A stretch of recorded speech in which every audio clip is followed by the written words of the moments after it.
आज के video part में आप सभी का स्वागत है। मेरा नाम हरदा राजेश कुमार है।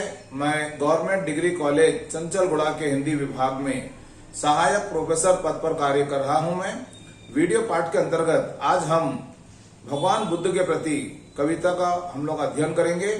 इसके कवि है सूर्यकांत त्रिपाठी निराला जी। भगवान बुद्ध के प्रति कविता के अंतर्गत कवि ने यहां बताना चाहा कि भगवान बुद्ध का हमारे जीवन में किस प्रकार से महत्वपूर्ण स्थान रहा है। ये भगवान बुद्ध ने समाज के कल्याण के लिए उन्होंने अपने राजपाट को छोड़ करके किस तरह से जन कल्याण के लिए उन्होंने त्याग जंगल में संन्यास लिया। ये और हम देखते कि यहाँ पर उन्होंने जो है ये राजा शुद्धोधन और वो कपिल वस्तु के वहां पर राजा हुआ करते थे, मतलब राजकुमार हुआ करते थे। और उनके पिता शुद्धोधन जो है ये अपने पुत्र के लिए जो है उन्होंने हर तरह की सुख सुविधाओं से उनको भरपूर रखने का प्रयास किया। ये अर्थात जिस तरह से एक मनोरंजन के साधन जितने भी होते हैं उनके लिए 3 महल बनवाए गए। भाई उनका जो राजकुमार है तो राजकुमार के लिए जिस तरह के सुख और वैभव के जितने साधन होने चाहिए सब कुछ उन्होंने इनके लिए उपलब्ध कराया। और इनका जो बचपन का नाम था सिद्धार्थ। ये और जब सिद्धार्थ इनका बचपन का नाम था तो मतलब राजा राजघराने में पैदा हुए तो ये राजकुमार बन गई है। और राजकुमार बनने के बाद हुआ है कि भाई अक्सर आप देखते होंगे हर आदमी के जीवन का दृष्टिकोण अलग अलग होता है। हर एक का अपना अपना उद्देश्य अलग अलग होता है, हर एक का अपना अपना लक्ष्य अलग अलग होता है। और कौन सा व्यक्ति कब कौन से संदर्भ या घटना से प्रभावित होकर के उसको जीवन की काया पलट जाती कह नहीं सकते हम लोग। और जब बात करते हैं सिद्धार्थ के जीवन से जुड़ी हुई कुछ घटनाओं की बात करके हम आप कविता की तरफ जाएंगे। यहाँ पर तो कविताओं के पढ़ने के पहले हम यह देखेंगे कि भाई सिद्धार्थ के जीवन में कुछ ऐसी 4 घटनाएं घटी थी जो उनके जीवन की काया को पलट दिया उसने। और पहली जो घटना थी जब वो बगीचे में टहलने के लिए गए तो उनकी नजर में एक बेचारा बूढ़ा आया जिसके दांत टूट गए थे, कमर टेढ़ी हो गई थी, बेचारा एकदम निर्बल हो गया था। वो घटना को देख करके इनके मन पर गहरा प्रभाव पड़ा। फिर एक दूसरी घटना में जो है फिर एक बार देखे उनको एक रोगी दिखाई दिया। वो भी घटना को देख करके उनको जीवन की सच्चाई का पता लगने लगा। तीसरी घटना उनके नजर में ये आई कि भाई एक व्यक्ति जो मर गया जिसके अर्थी लेके जा रहे हैं लोग शव यात्रा, लोग चीख रहे, बिलख रहे, रो रहे, तड़प रही है। और जो चौथी घटना थी जो उनके जीवन को काया पलट दी, जिनके जीवन में परिवर्तन ला दिया था ये। और जो चौथी घटना थी जिसमें उन्होंने एक सन्यासी को देखा और सन्यासी को देखा वो बेचारा जो है संसार की परेशानियों से जीवन के दुखों से दूर वो अपनी जिंदगी अमन चैन से काटता ही। और वो उनसे मिलने के बाद जो है यहाँ पर सिद्धार्थ के जीवन में महापरिवर्तन आ गया। और उसके बाद यही घटना कुछ ऐसे रही है जिसके कारण जो है ये सिद्धार्थ का विवाह यशोधरा के साथ हुआ। यशोधरा के साथ में वो कुछ समय रहे ये, उनको एक पुत्र भी पैदा हुआ जिसका नाम है राहुल। और राहुल और यशोधरा को त्याग करके इन्होंने जो घटनाएं इन्होंने देखी थी वो घटनाओं का इन पर इतना गहरा असर हुआ है ये कि वो जो है इस संसार को, अपने परिवार को, अपने राजमहल को, अपने राजभवन को छोड़ करके वो बिहार के बोध गया में बोधि वृक्ष के नीचे वहां पर तपस्या करने के लिए गए और उनको बोधित्व प्राप्त होगा ये। और इस तरह से हम देखते हैं कि भाई गौतम बुद्ध जो है ये उन्होंने समाज कल्याण के लिए उन्होंने अपने जीवन को त्याग कर सत्य की खोज के लिए जो काम किया है ये उनका हमारे जीवन में महत्वपूर्ण योगदान रहा है। उन्होंने समाज सुधार के काम के लिए, समाज कल्याण की भावना को लेकर चलने लगे।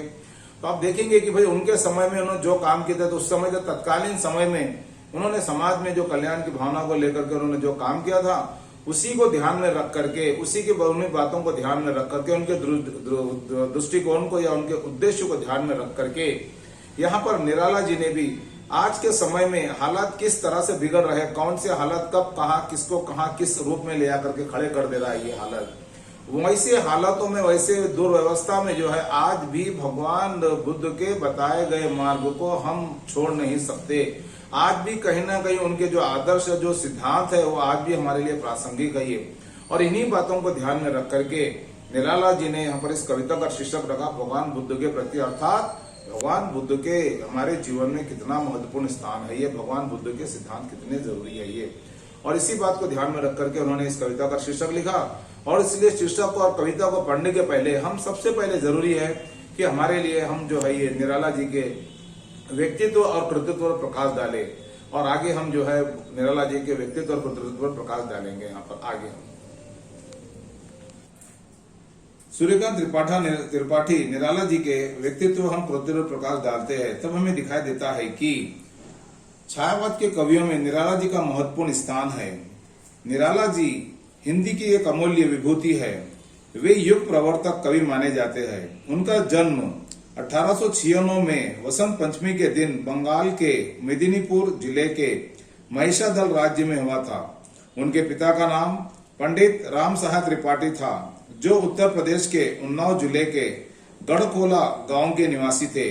वे महिषादल राज्य में नौकरी करते थे। 3 वर्ष की आयु में ही निराला को मातृ वियोग सहना पड़ा। उनकी संपूर्ण बाल्यावस्था महिषादल में ही व्यतीत हुई। उनका वास्तविक नाम सूर्य कुमार था, किंतु स्वयं कवि ने नाम परिवर्तन कर सूर्यकांत नाम धारण कर लिया। महिषादल राज्य के हाई स्कूल में उन्होंने 9वीं कक्षा तक शिक्षा प्राप्त की, किंतु संस्कृत और बंगला का अध्ययन कर पर ही किया। ब्रज और खड़ी बोली की ओर भी उनका ध्यान आकृष्ट हुआ तथा प्रखर प्रतिभा के बल पर खड़ी बोली पर भी उन्होंने अधिकार प्राप्त किया। 15 वर्ष की अवस्था में ही उनका विवाह हुआ, किंतु 20 वर्ष की अवस्था में ही एक पुत्र रामकृष्ण तथा पुत्री सरोज को जन्म देकर उनकी पत्नी मनोहरा देवी इन्फ्लुएंजा की बीमारी से असमय में संसार को छोड़कर विदा हो गई, मतलब देहांत हो गया।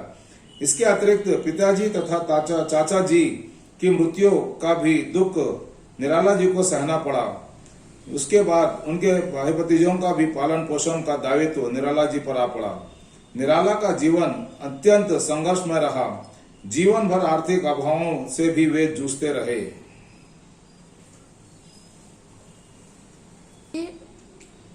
सन 1930 में अपनी पुत्री, मतलब निराला जी ने अपनी पुत्री सरोज का विवाह उन्होंने शिव शेखर द्विवेदी के साथ किया। सन 1935 में रोगग्रस्त होने के कारण उनकी पुत्री सरोज का देहांत हुआ। इसका निराला के हृदय पर गहरा आघात हुआ। पुत्री के वियोग में उन्होंने सरोज स्मृति शोक गीत लिखा। जीवन के अंतिम काल में वे इलाहाबाद में रहे।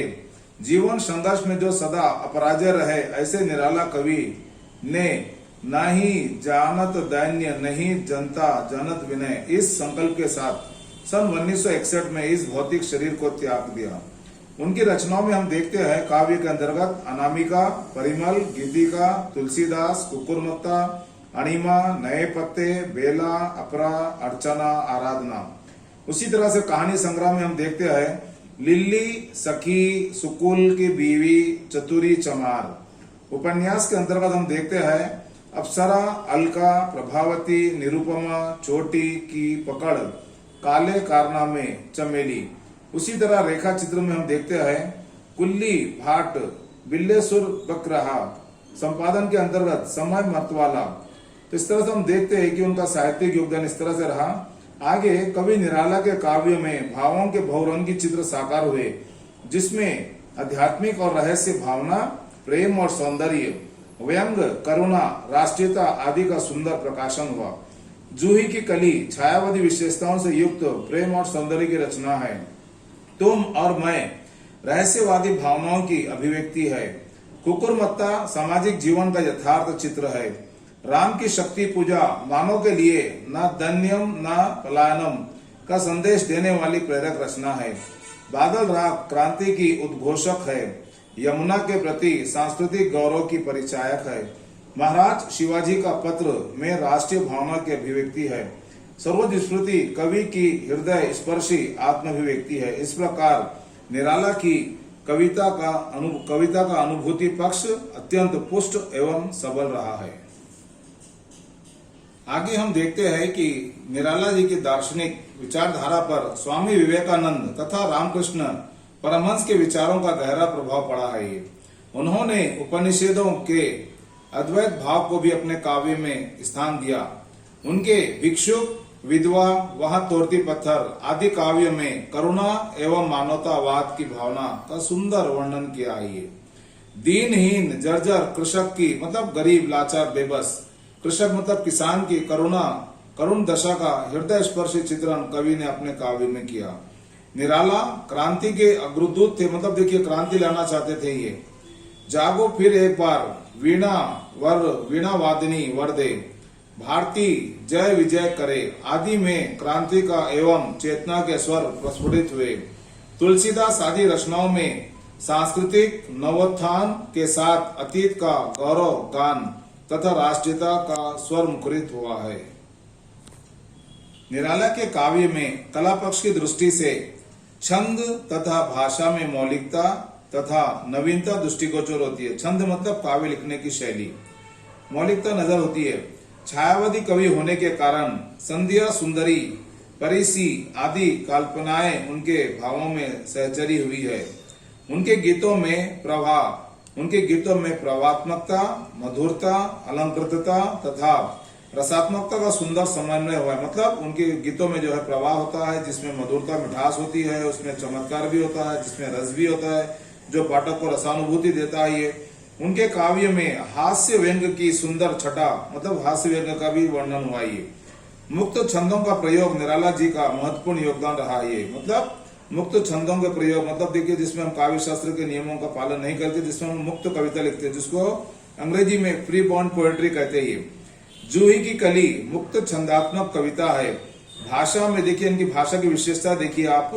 भाषा में छायावादी कोमलता, रहस्यात्मकता, सांकेतिकता, लाक्षणिकता, प्रतीकात्मकता, भाव गांभीर्य तथा गरिमा दिखाई देती है।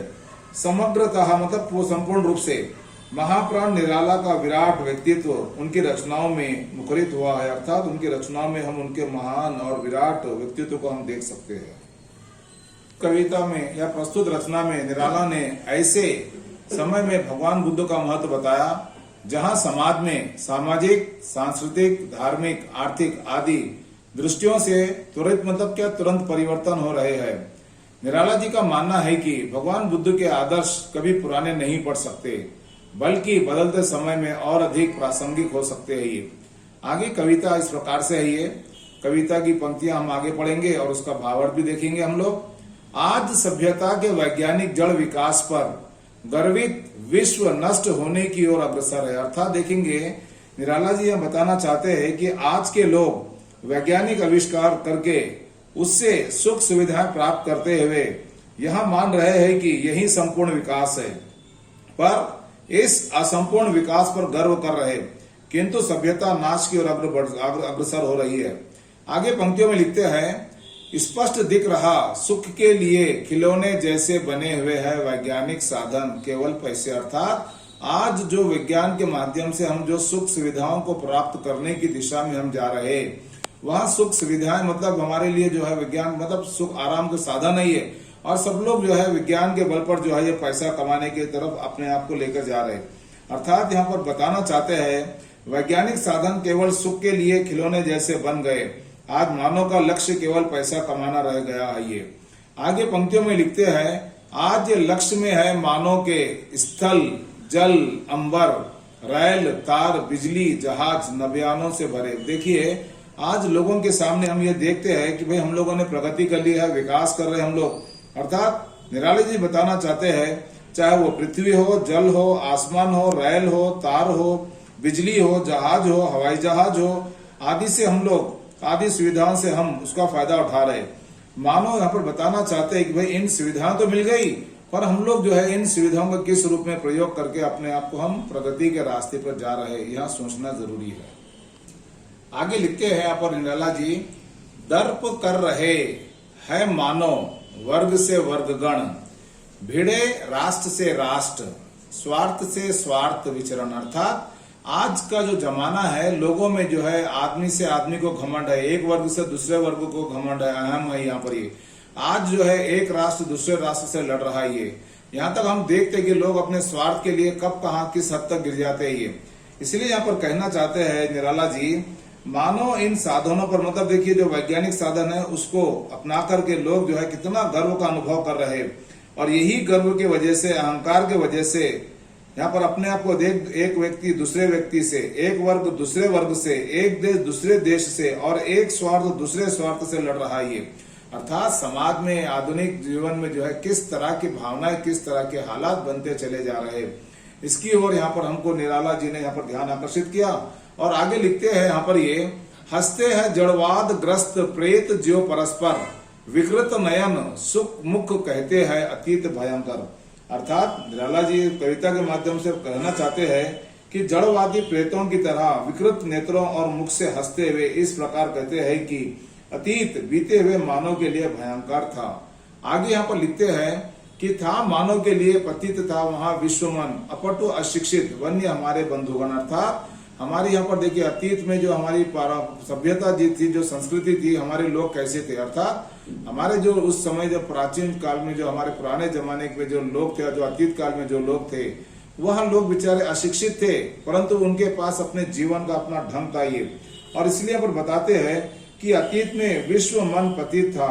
हमारे बंधु लोग अतीत में जंगली लोगों की तरह रहते थे। अर्थात देखिए भाई असभ्य हुआ करते थे, वे अशिक्षित थे, निपुण नहीं थे। मतलब देखिए भाई वो सब कुछ थे, अशिक्षित थे, परंतु वो अपने काम में अपने कार्य क्षेत्र में वो थे, निपुण थे। अर्थात इस तरह से निराला जी ने बताना चाहा कि भाई हमारे जो प्राचीन जो काल में जो हमारे जो लोग हुआ करते थे, जिसको हम लोग आदि मानव कहते थे, जो हमारी जाति हुआ करती थी, नहीं वहां था कहीं आज का मुक्त प्राण यहाँ तर्क सिद्ध। देखेंगे बताते हैं तर्क सिद्ध स्वप्न एक है निर्विवाण।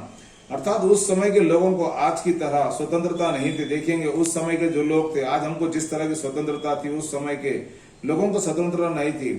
तर्क से यहाँ निरूपित किया गया है कि यह एक मुक्ति एक स्वप्न। अर्थात उन लोगों को यह महसूस होता था कि जब कभी आप मुक्त होंगे, आजाद जिएंगे, तो एक तरह का स्वप्न की तरह उनकी जिंदगी का एक क्षण होगा ये।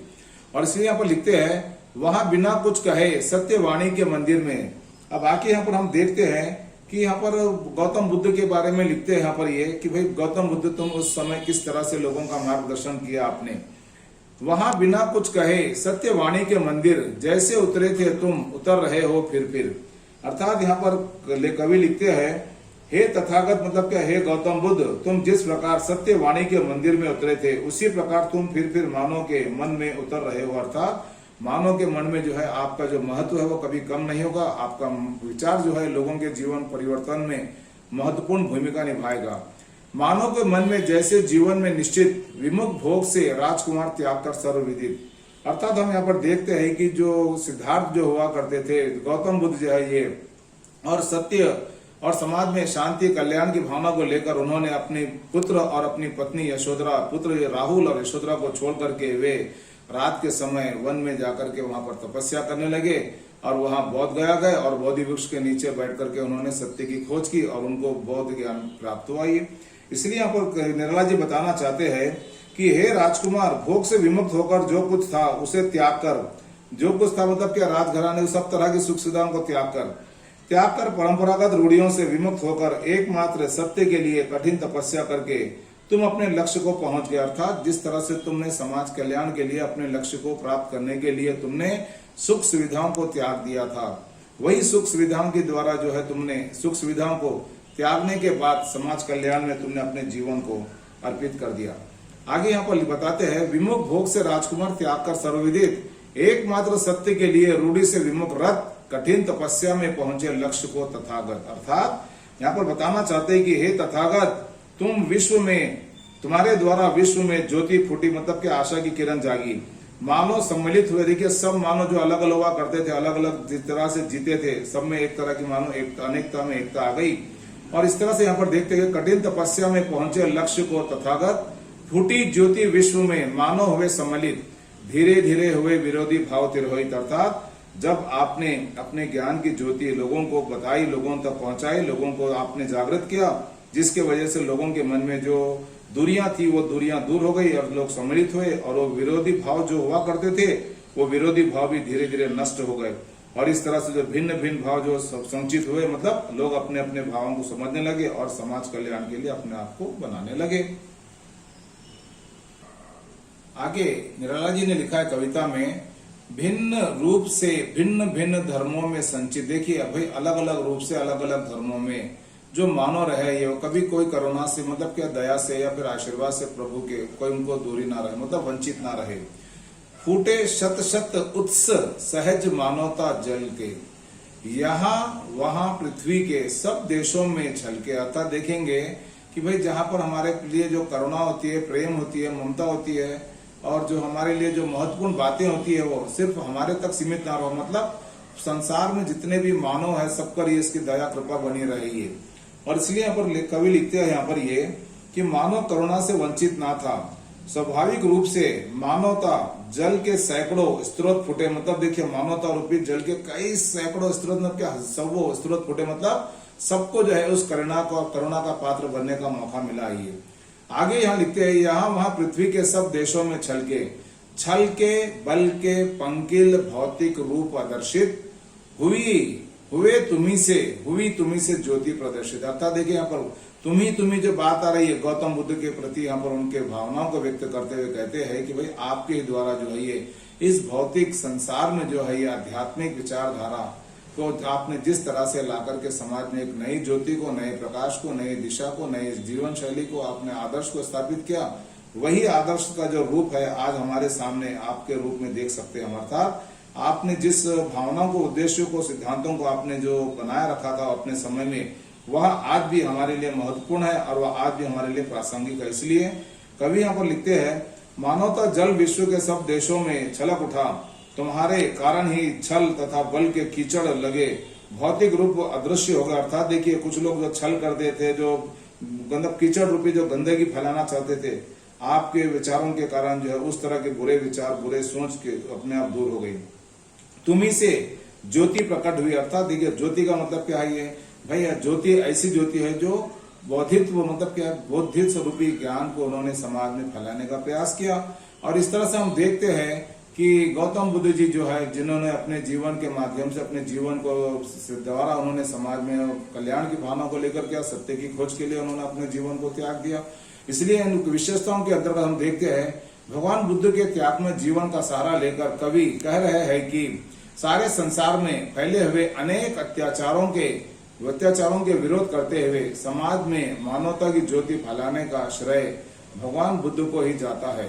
मानवता के महानता तथा सारे संसार को पहचानने का यह प्रयत्न कवि ने अपनी कविताओं की सरल भाषा के द्वारा व्यक्त करने का सफल प्रयास किया है। और एक तरह से माना जाए तो यह कविता हम सबके लिए एक आदर्श कविता है। इस कविता के द्वारा हमको यहाँ पर संदेश दिया गया है कि बुद्ध के द्वारा बताए गए आदर्शों को हमें अपनाना चाहिए और उनको अपने जीवन में प्रयोग में ला करके अपने जीवन को सफल बनाने के लिए और समाज में अपना योगदान देने के लिए सदा तत्पर रहना चाहिए, तैयार रहना चाहिए और समाज कल्याण में अपना योगदान देना चाहिए।